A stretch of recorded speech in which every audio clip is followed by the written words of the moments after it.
Fred, a gente vai para a escolinha dominical. Né? Clodoaldo aí que vive aí no dia a dia, né, deve ter ouvido muitas histórias e deve saber que tem cada pessoa que você convive, né, no dia a dia. Acho que você está vendo a divisão, a polêmica que existe entre um e outro, não?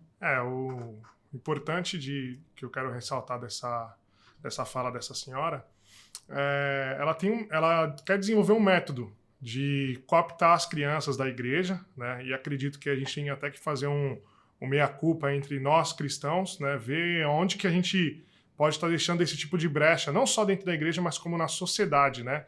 De influência. Porque o que ela quer fazer ali é entrar dentro da igreja para trazer uma influência deturpando a palavra de Deus, né? Trazendo uma visão e uma interpretação ideológica para dentro de uma frase que Jesus diz, tirando totalmente do contexto. Eu queria que o senhor falasse nesse ponto, né? De como a igreja pode desenvolver um antídoto para esse método que esse pessoal da esquerda tem como objetivo de entrar nas igrejas e ela está dando claramente ali um alerta para a gente, né? Para a gente ficar atento quanto a esse objetivo. Vamos voltar um pouquinho lá no ponto onde ela fala, né, que ela fez essa defesa na sua tese de mestrado, né? Incrível. Eu pergunto, né, você que está na área de educação, Fernando, é isso que se ensina nas faculdades? Olha, Ricardo, não é o que deveria ser ensinado, né? Eu acho que muitas vezes a parte técnica, né, do ensino propriamente dito, ou então a parte acadêmica, né, ela sofre uma deturpação do ponto de vista ideológico. Isso tanto para a direita quanto para a esquerda, tá? Aí depende de quem está com o poder de púlpito lá na hora, né? Que, assim como o pastor, o professor também tem esse poder. E eu vejo que é aí que nós começamos a errar, né? É aí que nós começamos... E esse erro, ele não começa no mestrado, né? O Clodoaldo falou, essa senhora, pelo que eu vi, ela não é tão senhora assim, sabe? Clodoaldo, e é uma jovem, coitada, que está ali completamente consumida, né? Por um ódio, por um desejo de vingança, por uma... e que não tem nada a ver com mestrado, não tem nada a ver com doutorado, não tem nada a ver com graduação, não tem nada a ver com ensino fundamental, né? Isso é algo que está completamente fora do contexto da escola, ou pelo menos deveria estar, pastor. Eu vejo que as pessoas elas estão cada vez mais loucas nesse sentido, é uma doença, sabe? É querer valer a sua opinião acima de tudo, né? Eu vou contar um negócio que aconteceu comigo agora, recentemente, no 7 de setembro, né? Eu participo do grupo do WhatsApp ali, dos meus filhos. Tenho 2 filhos pequenos, né? Eles são jovens e tal. E eu lá no grupo de WhatsApp, uma das mães festejou o 7 de setembro, né? Com a bandeira do Brasil, sem nenhuma fala ideológica, falando de nenhum político, absolutamente nada, né? Sim, comemorando o 7 de setembro, ela e a filha, né? E rapidamente houve uma comoção dentro do grupo para tratar aquilo como sendo um ato de ódio, um ato de... E assim, está todo mundo muito armado, todo muito encoraçado, sabe? Sem prestar atenção no outro e buscando sempre o ataque, né?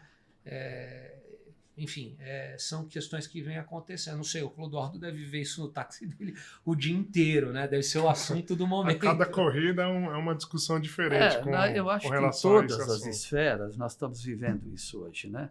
Então você veja que ela começa falando de bolsominions, então ela já está criando uma barreira já logo na introdução da conversa dela. Depois ela fala que ela precisa ter estratégias, porque todos os revolucionários tiveram estratégias para conversar. Então ela já está se colocando como revolucionária. E aí depois ela fala da estratégia que ela vai usar, que é a religião. E aí é que eu me pergunto, a religião é para isso? Será que a religião foi criada para dividir, para mudar, para levar as crianças para o lado que ela quer levar? Ela se coloca como candomblessista, mas também diz que não frequenta nada, porque também não é religiosa. Mas, ao mesmo tempo, ela quer entrar nas igrejas. para fazer a cabeça das crianças. E aí eu pergunto, será que se nós, cristãos, formos lá no terreiro dela para fazer isso, será que eles se sentiriam? Como se sentiriam?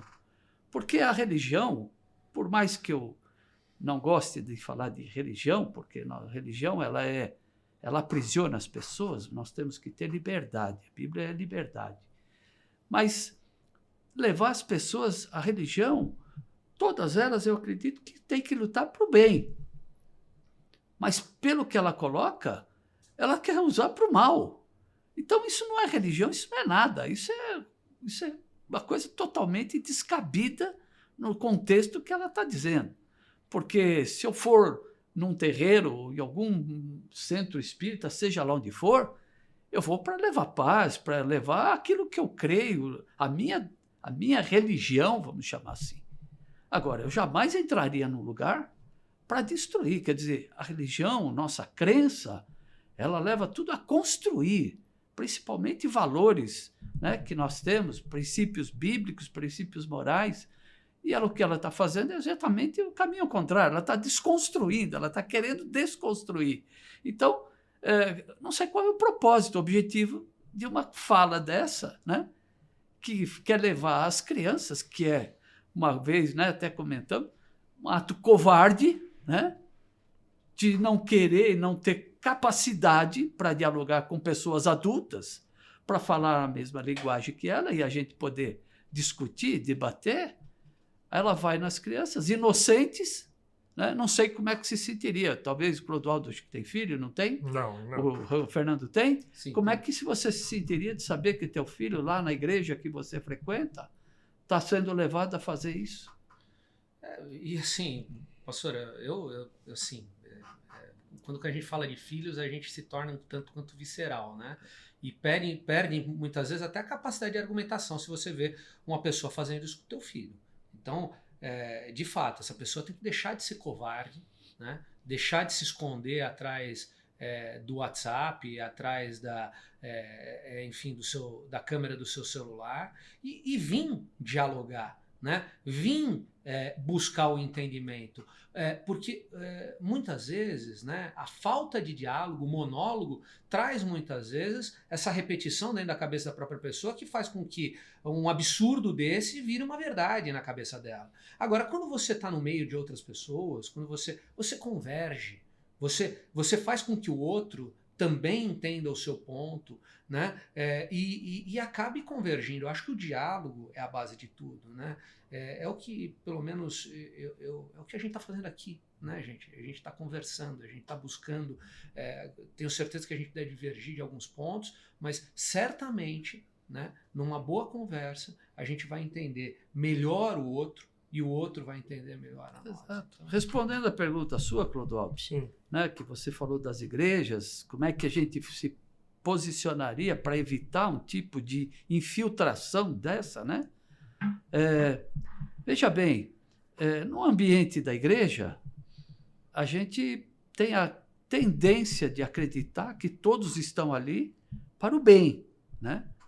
E o que ela falou é uma verdade, né? Nós temos deficiência de ter professores que deem aula para crianças, para jovens, para adolescentes. Temos uma deficiência nas igrejas porque o evangelho cresceu muito, né? As igrejas cresceram muito. Então, hoje nós sabemos aí que o número de evangélicos no Brasil são mais de 40 milhões.